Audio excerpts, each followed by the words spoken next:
welcome to my Hong Kong Disneyland planning video. Originally I planned to do one planning video, which was the Hong Kong planning video. It turned out I had so much to talk about that it would have been a 2-hour video, so I've decided to break it up a little bit. So this video is entirely about planning a Hong Kong Disneyland holiday. So, Hong Kong Disneyland. Hong Kong Disneyland is, like most of the Disney parks, outside of the area where you think it is. Disneyland is out near the airport, so actually if you're just going to visit Disneyland, then it's fairly easy to get to. It's just a couple of stops on the train because it is so close to the airport. There are 3 hotels in Hong Kong Disneyland. There is the Hong Kong Disneyland Hotel, which if you've been to Florida is very like the Grand Floridian, or in Paris it's kind of like the Disneyland Hotel. It is based on that Victorian seaside era hotel. You've then got the Explorers Lodge, which is pretty much Animal Kingdom Lodge. It's got that same sort of African adventure feel to it. And then you have Disney's Hollywood Hotel. Now I'd seen this described as pretty much a boring, simple hotel, and I was a bit concerned when we booked because it was pretty much all we could afford. Then it was just going to be a bit of a boring hotel, but actually it's got a wonderful theme. It's got sort of 1920s golden age of Hollywood type feel about it. There's lots of Art Deco touches to the hotel, so it was absolutely lovely. So, the first thing that you should be aware of when you are booking a Hong Kong Disneyland hotel stay is it's a little unusual. When you look on the FAQs, it says you can book a Disneyland hotel 6 to 9 months in advance of your trip. So we booked in February and I expected to be able to book our hotel rooms for the, I think it was the 2nd of October we arrived. Went on the website, couldn't book past, I think it was May. So I rang them up and they went, oh no, that's fine, you'll be able to book for October in July. Got to July and there was still no offers or room availability for October. So at this point I'm thinking, I've spent a lot of money, I've got the time off work, I'm going to Hong Kong, I'm going to go to Hong Kong Disneyland, and I can't find out if I'm going to be able to stay in a hotel there or not. So it took quite a bit of investigation on my part. I went on the online chat to start with where someone was very helpful and said, yeah, no, just ring this number, you'll be able to book. Rang up and they said, oh no, you can't book until the offers come out. So then I got an email address and had a nice email conversation with somebody who eventually came back to me, gave me a reservation number and told me that if I rung up the reservation hotline to make a booking, they would take that reference number for my booking and I would just need to leave my credit card details. The reason for this is that they have deals on all of their rooms, and as far as I can see this is pretty much the only way that you can book a hotel room online. They release these deals in sort of 3-month batches. So they have the advanced purchase room offer, which gives you a free upgrade and attraction priority pass, which we'll talk about in a minute. You've got the 2 nights plus offer. So if you go for 2 or more nights, then you get the free upgrade and the admission pass, and it gives you 15% off. They do 3 magical days getaway, which gives you the upgrade and the pass, with a discount because of the amount of nights you're staying. They also did, when I was looking, a 45-day advanced as well. So the offer, I think, where the advanced room purchase is 20%, I think the 45-day advanced one was something like 15 or 10%. So those are the main offers that they do. As far as I can see, you cannot book a rack rate room. It seems to be impossible. They will only give you the rooms for the deals, and the deals are released in batches. So if you are going away at the beginning of when one of those batches is going to start, your window for when you can book is going to be shorter. So all the deals for when I was looking in July ended on the 29th of September, which was 2 days before we wanted to check in. So I had to wait an extra 3 months for that batch to have expired before they went on to the new one. The plus side is that the girl on the online chat and the people on the telephone are all very, very helpful, very, very friendly, and tried really, really hard to help me. And they did, after 3 mornings calling Hong Kong, manage to give me a reservation without one of those offers on it. The good thing is that you can book, you can have a flexible booking. So what they gave me was a flexible booking that meant that if an offer came out that was a lower price than the room that we'd booked, I could have just rang up and moved it to the lower rate. So they will always change your room rate. If a better offer comes out and you ring up and contact them, they will give you the better room rate. It was expensive, it was about £200 a night, but hey, it's Disney. It was a lovely hotel, it had good restaurants, it had a lovely pool, the bus service was fine, it was close to the parks. I had no problem with it at all. I really, really, really enjoyed staying there. When you do book a hotel with these offers, you do get an attractions priority pass. This is sort of like a hotel fast pass or an unlimited fast pass.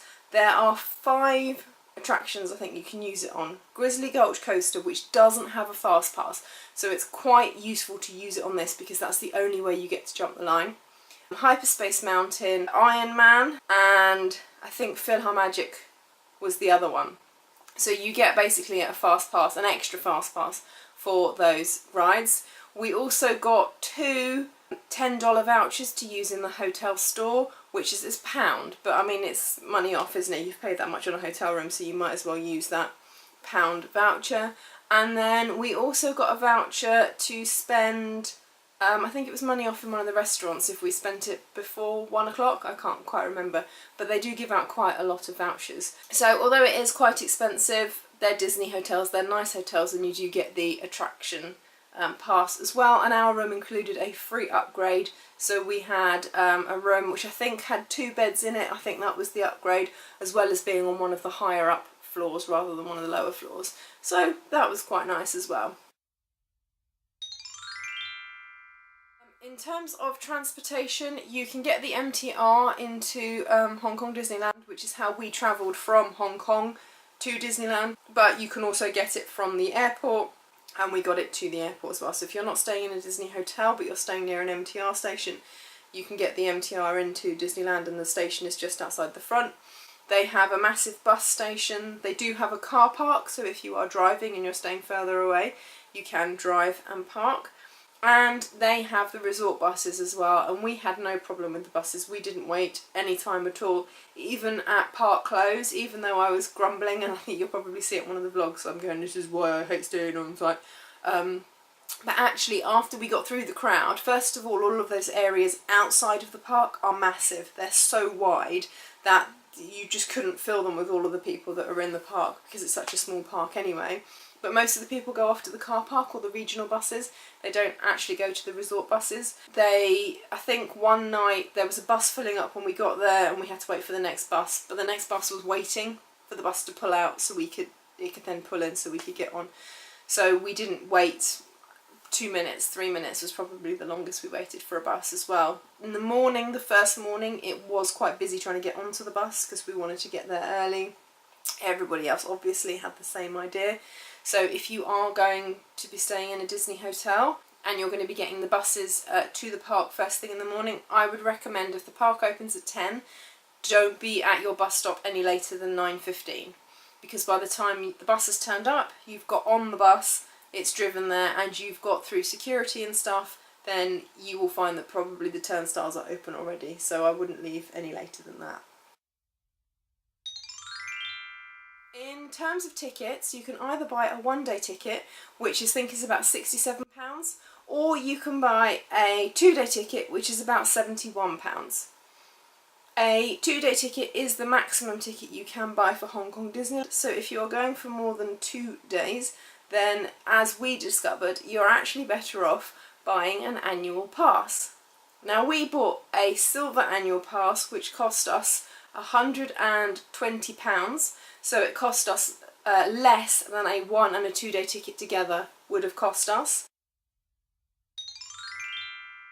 The annual passes, they give you food discounts, 10%, 10% on merchandise. If you go on your birthday week, you get a free treat. I think you get in free on your birthday as well, 1 admission for free during your birthday week. And as I discovered, when you buy merchandise and you use your annual pass discount, they give you little stickers back, and when you've got 22 stickers you get a free cooler bag. So I actually ended up with two cooler bags. I think they were giving away a lot more stickers than they were supposed to. They didn't really seem to be counting, so I'd spend like, I don't know, $80 and I'd end up with 4 or 5 of them, so I don't quite know whether they counted them properly or not, but I ended up with 2 free cooler bags, which I thought was quite good for using a discount. You then got something free, so that was quite good as well.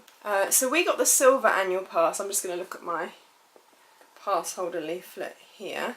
So that cost us $1,238 each. The gold one is $1,999, so £200 basically, and the platinum is $3,491, so £350.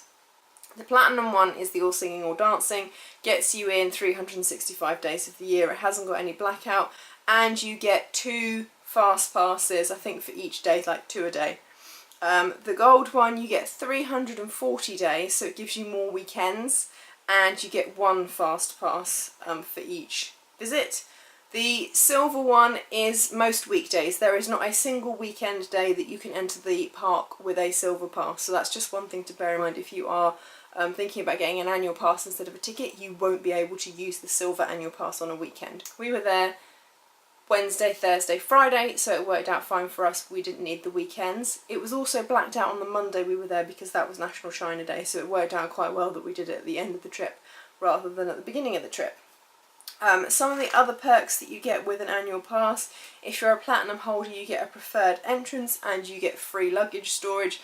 That didn't really matter to us because we were staying at the hotel anyway, so we got free luggage storage at the hotel.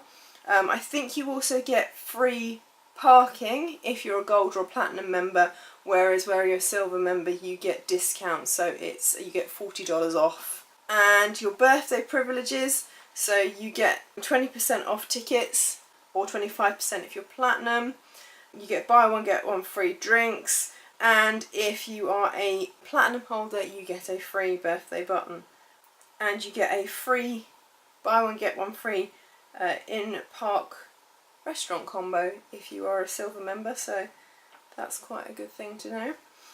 So you do get some good perks with an annual pass, and for us the only reason we got them was because we were going to be in the park for 3 consecutive days, and that was cheaper than buying tickets for 3 days, so that is something to consider if you want to go to Hong Kong Disneyland for more than 2 days, which I highly recommend. In terms of the number of days to visit, as I said in my Hong Kong planning video, I don't think 1 day is enough to see Disneyland. Sure, you could do most of the headline things, but I like to do everything. Everything is in the park for a reason, so I want to experience it, particularly if it is going to be the only time I'm going to visit this park. Now, having been, I'm probably going to go back to Hong Kong at some time in my life, and it will include a visit to Hong Kong Disneyland. Having said that, things close, things change, so I like to experience everything I possibly can when I am in a park. I would say if you are somebody that likes to just sort of do the main things, 2 days is enough. If you are someone like me who likes to do all of the attractions, all of the shows, all of the little walkthrough things, spend time in all of the shops, then I would say minimum 3 days, probably 4 days. And if you want to add on top of that some time at the pool that doesn't involve going for half an hour before the park opens or an hour after the park closes, then I would recommend that you do 4 to 5 days, because that gives you time to go at your own pace, to cover everything without rushing, and it gives you lots of time, should you wish, just to lie back at the pool at the hotel and just enjoy everything that Disney has to offer. There is also Disney's Inspiration Lake recreational facility. It's kind of, I think, a bit like Fort Wilderness. They've got Surrey bike and biking trails. I believe you can go out on the boating lake, and I think they've a health spa and stuff there as well. We didn't go anywhere near it. We drove past the entrance to it on the way to the park every day, but that would have been really nice to go and have a look around there as well. So I think next time we go back, if we were to go back, then I would like to probably go for 5 days in total, so that we could spend a day by the pool, just chilling, enjoying the hotel a bit more, and then another afternoon perhaps, or a morning at Inspiration Lake, just so that we could experience everything that there is on site. That would give us plenty of time then to enjoy all of the parks at our leisure without rushing or having to miss anything out. So don't believe the words, folks. Hong Kong Disneyland is not a one-day park.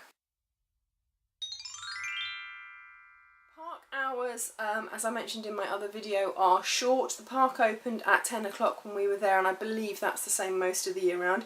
There are no extra magic hours, so you get in for 10 o'clock and that's what time the park opens. They did open the gates about 9:45 on both the mornings that we were there, and that's what kind of defeated us in the Mickey and Minnie line. There were lots of people that had obviously been there from probably before 9:30, so they were lined up at the turnstiles ready and just went straight in, because by the time we'd got through, even though we were there at 9:45 when they started letting people through, we were so far back that the queue was already like an hour long for Mickey and Minnie by the time we just got through the turnstiles under the station and into Town Square. The park closed at 8. The nighttime show, the Happy Birthday Mickey night show, was at 7 o'clock, so we watched that in Main Street, and then the Halloween parade was at 8 o'clock, and I believe during the non-Halloween season, Paint the Night is at 8 o'clock, so Paint the Night is at the time the park closes. When you arrive at the park, they do have security, so they have kind of the entrance area, which is around where the station and the bus station is, and then they have the long walk up to the fountain, which is lovely, nice wide walk, which kind of takes you away from that outside transport hub and takes you into Disneyland itself. And then you have security, which is just a bag check, and a very brief bag check at that, to be honest. It's not very thorough. They just kind of went, yeah, okay, and passed the bag back. So you do that before you get to the turnstiles. One thing to bear in mind, or to be aware of, is the will call, or the ticket pickup, ticket exchange for people who have bought tickets online, is at the turnstiles. So they scan their receipts and stuff, and they process the paperwork, and they issue the tickets to them at the turnstiles. So if you have lots of people in front of you with bits of paper, you might want to change lines, because they're going to take a little bit longer, because they need to process their paperwork, print out their tickets, scan their tickets, and then let them into the park. So it does slow down the process somewhat.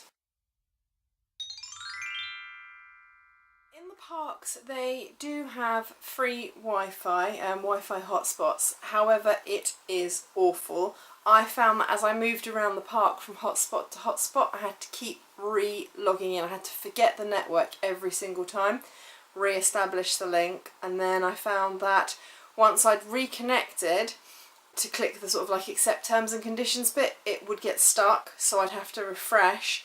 It would then take me to a weird page. I'd have to go back, and then once I'd gone back, it would refresh and bring me up the connection screen. So it was a bit of a pain, because it was taking, you know, almost 5 minutes every time I moved Wi-Fi hotspots to reconnect. The plus side is you don't need Wi-Fi for anything like PhotoPass or FastPass. There's nothing like MaxPass or anything that you actually need the Wi-Fi for. I was just trying to update my social media pretty much, so that was all that I actually needed it for. But if, like me, you don't have a roaming program, or I chose not to pay into mine for this trip, and you're relying on the Wi-Fi in Hong Kong, you can get around fine on the Wi-Fi. Actually, in the park, the Wi-Fi is really bad and very, very unreliable.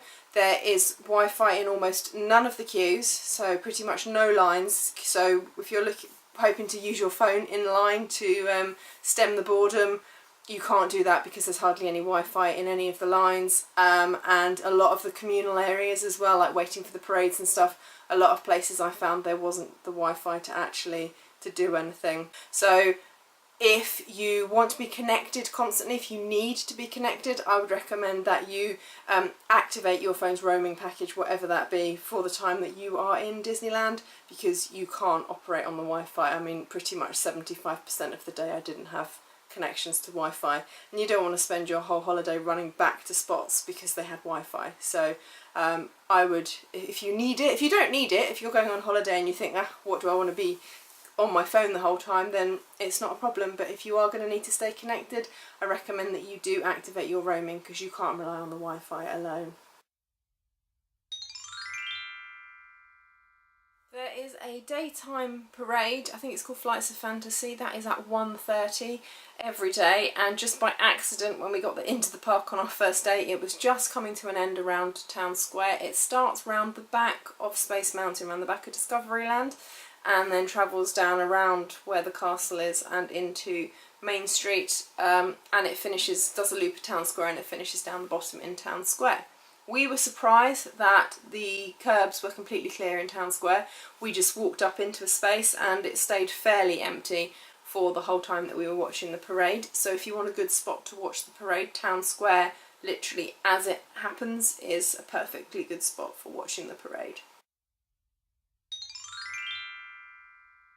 Food, there are various food options. There are what they call combo meals. We found that they tended to be very big portions, and for me they weren't really good value for money because they all included chips. So one day I actually just got a side of chicken nuggets because that was just the best deal that worked out for us.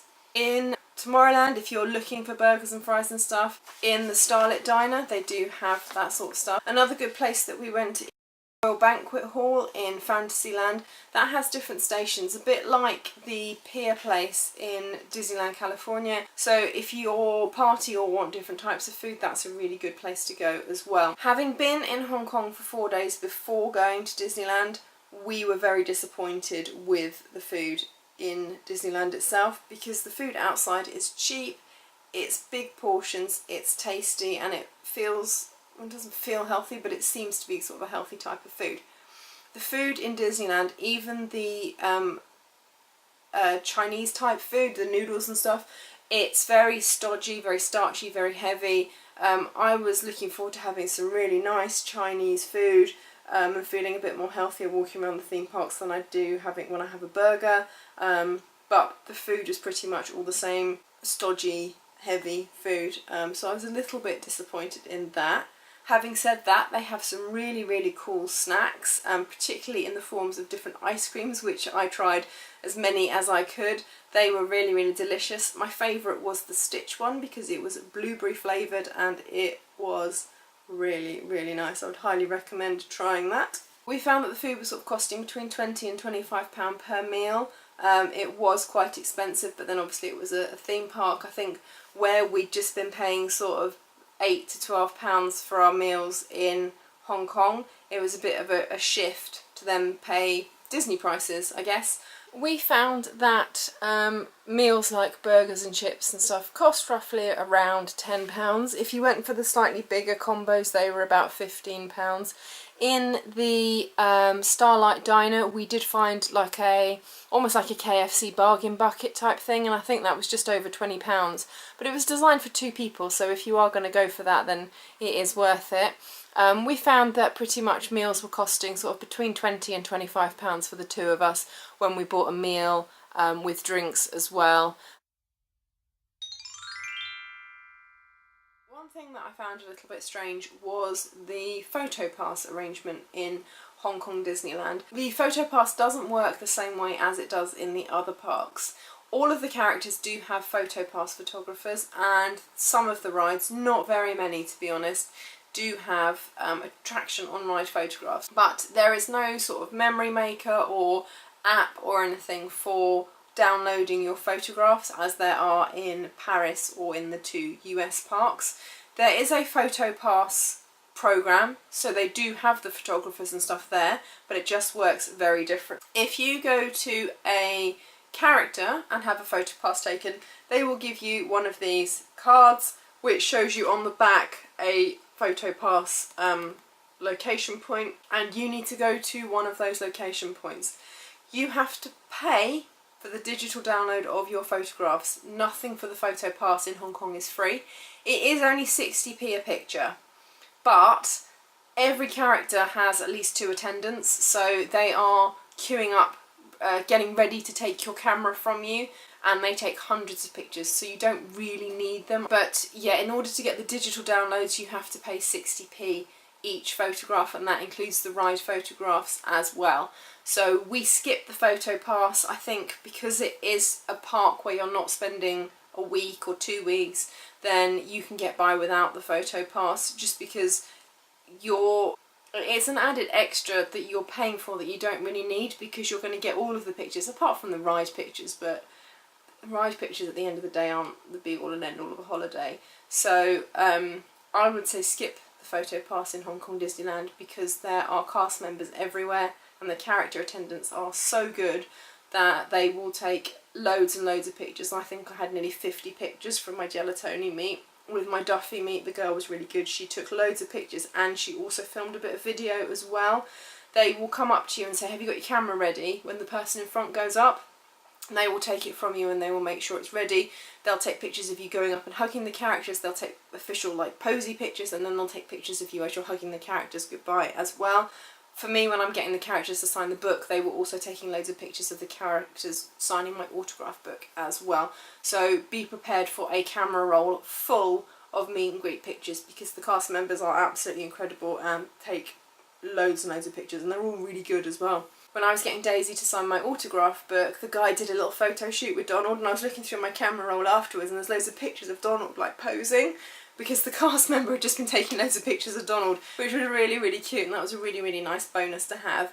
So to be honest, I don't really think that you need the PhotoPass, because the facility to have your own pictures taken exists and is probably better than the PhotoPass anyway. So just, I would stick to your own camera.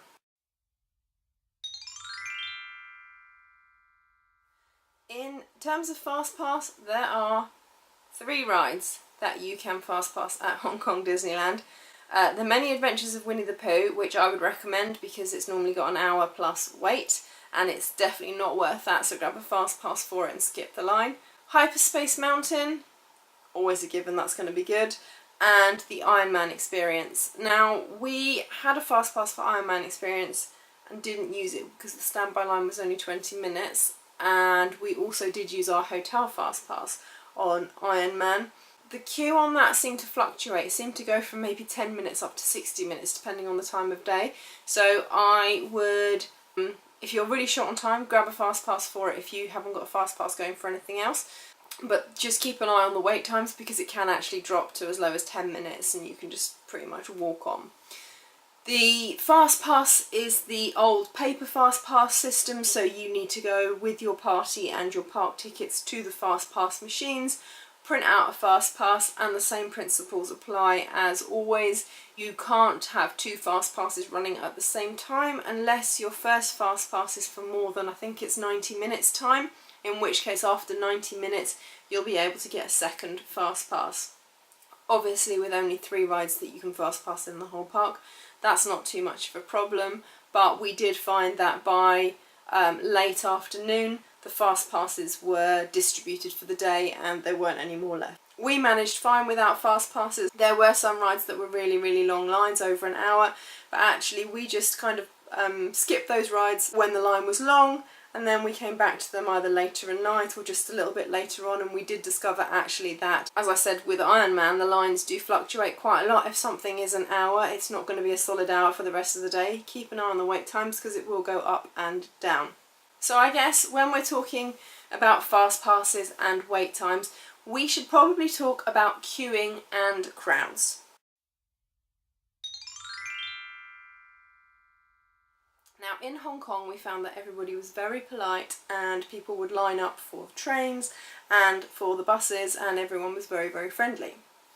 In Disneyland obviously you have got lots of people from lots of different countries from all over the world, and not everybody is the same. You just need to be aware that queuing is not something that a lot of people do, in the sense that yes, you queue for a ride, however if you leave a space in front of you for your own personal space, say if you're waiting for a parade, if there is space between you and the person in front of you, somebody will come and stand in between you. They will fill that space. So you need to be prepared that if you are going to go and stand and wait on a curb for a parade, you pretty much need to be touching the person in front of you.